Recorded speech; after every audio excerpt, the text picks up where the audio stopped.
আচ্ছা, প্রাচীন ইতিহাস পড়তে গেলে কি মাথাটা একটু ঘুরে যায়? এত সব সভ্যতা, এত তথ্য, বিশেষ করে পরীক্ষার আগে তো মনে হয় কিছুই মনে থাকবে না, তাই না? একদম চিন্তা করবেন না। চলুন একটা দারুণ জার্নিতে যাওয়া যাক। মাত্র 5 মিনিটে আমরা প্রাচীন সভ্যতার সবচেয়ে দরকারি আর মজার তথ্যগুলো জেনে নেব, যেগুলো জানতেই হবে। আমাদের এই সফরে আমরা 5টা দারুণ গ্যালারি ঘুরে দেখব।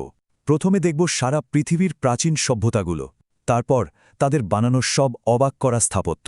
এরপর আমরা ডুব দেব বড় বড় দার্শনিকদের চিন্তার জগতে, দেখব তাদের মাথা ঘুরিয়ে দেয়া সব আবিষ্কার, আর শেষে আলাপ করব এমন কিছু বিখ্যাত মানুষদের সাথে যাদের নাম আমরা সবাই জানি।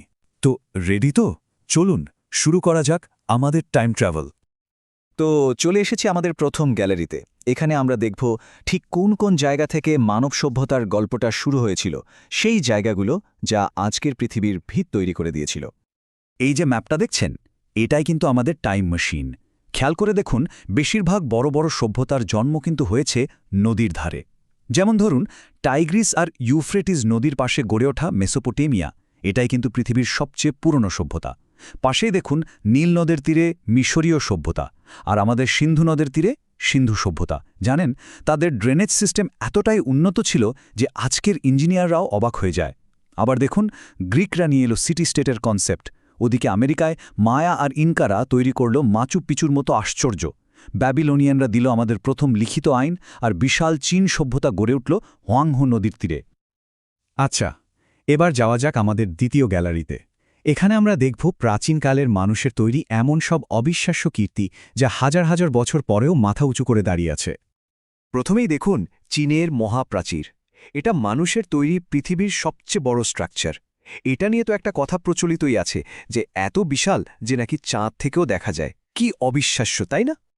পিরামিড শুনলেই তো আমাদের মাথায় মিশরের ছবি ভেসে ওঠে, তাই না? হ্যাঁ, উচ্চটায় গিজার পিরামিডে কিন্তু সবচেয়ে উঁচু। কিন্তু একটা মজার ব্যাপার কি জানেন? আয়তনে সবচেয়ে বড় পিরামিডটা কিন্তু মিশরে না, ওটা আছে মেক্সিকোতে। নাম তার চলুলার গ্রেট পিরামিড। শুধু কি তাই, ব্যাবিলনের সেই ঝুলন্ত বাগান বা রহস্যময় স্ফিংসের কথাও তো আমাদের অবাক করে দেয়। আর রোমানদের কথা যদি বলি, তাদের ইঞ্জিনিয়ারিং স্কিল ছিল এক কথায় অসাধারণ। এই যে প্যান্থিয়নটা দেখছেন, এটাই তার সেরা উদাহরণ। তারাই কিন্তু প্রথম গম্বুজ আর কংক্রিটের এত পারফেক্ট ব্যবহার করেছিল। ভাবুন, হাজার হাজার বছর পরেও তাদের বানানো জিনিস আমাদের অবাক করে। তো স্থাপত্য তো অনেক দেখা হলো। এবার এমন এক গ্যালারিতে যাব যেখানে ইট পাথরের বদলে রয়েছে চিন্তার কারুকার্য। চলুন পরিচিত হওয়া যাক প্রাচীন গ্রিসের সেই সব সেরা দার্শনিকদের সাথে। এখানে জ্ঞানের একটা দারুণ পরম্পরা দেখতে পাওয়া যায়। মানে একজন আরেকজনের কাছ থেকে শিখছেন। দেখুন, সক্রেটিসের ছাত্র ছিলেন প্লেটো, প্লেটোর ছাত্র অ্যারিস্টোটল, আর সেই অ্যারিস্টোটলের ছাত্র কে ছিলেন জানেন? স্বয়ং বিশ্বজয়ী আলেকজান্ডার। বাবা যায়, কি অসাধারণ একটা গুরু শিষ্য চেন। এই লিস্টে প্রথমেই আসছেন সক্রেটিস। তাকে বলা হতো সব জ্ঞানীদের গুরু। তার ছোট্ট একটা কথা নিজেকে জানো পুরো চিন্তার জগৎকে নাড়িয়ে দিয়েছিল। তার মূল কথাই ছিল সবকিছুকে প্রশ্ন করো, তাহলেই সত্যকে খুঁজে পাবে। সক্রেটিসের ছাত্র প্লেটো এই জ্ঞান চর্চার জন্য একটা প্রতিষ্ঠানই খুলে ফেলেন, নাম দি একাডেমি। তার সবচেয়ে বিখ্যাত বই হচ্ছে দি রিপাবলিক, যেখানে তিনি একটা আদর্শ দেশের ছবি এঁকেছিলেন।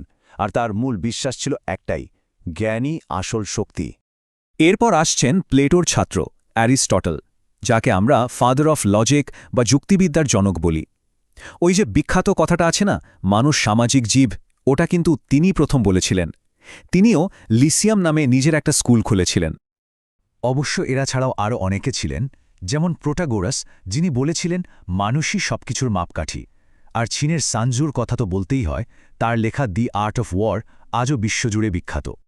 দার্শনিকদের কথা তো হলো, চলুন এবার আমাদের সফরের ইনোভেশন ল্যাবে ঢোকা যাক। এখানে আমরা দেখব সেই সব আবিষ্কার যেগুলোর ওপরেই কিন্তু আজকের পুরো দুনিয়াটা দাঁড়িয়ে আছে। মানুষ প্রথম তার মনের কথা লিখে রাখতে শিখল কিভাবে? আচ্ছা, মেসোপটেমিয়াতে শুরু হলো সবচেয়ে পুরনো লেখার স্টাইল, কিউনিফর্ম। আর অন্যদিকে মিশরীয়রা ছবির মতো দেখতে অক্ষরে তাদের ইতিহাস লিখত, যেটাকে আমরা হায়ারোগ্লিফিক্স বলি, লিখত প্যাপিরাসের উপর। এবার দেখুন কিছু যুগান্তকারী প্রথম আবিষ্কার। যেমন ধরুন, ফিনিশীয়রা আমাদের প্রথম বর্ণমালা বা অ্যালফাবেট দিল। সুমেরীয়রা চাকা আবিষ্কার করে সবকিছুতে গতি এনে দিল। মানুষ প্রথম যে ধাতুটা ব্যবহার করতে শিখল সেটা ছিল তামা।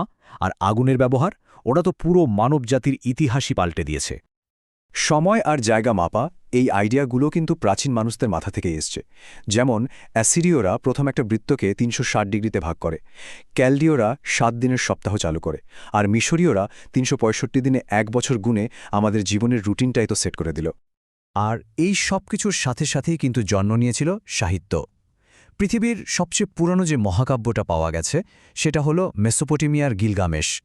এটা বীরত্ব আর বন্ধুত্বের এক অসাধারণ গল্প। তো আমাদের সফরের একদম শেষ গ্যালারিতে চলে এসেছি। এখানে আমরা সেই সব কিংবদন্তিদের সাথে পরিচিত হব যাদের নাম আজও সবাই মনে রেখেছে।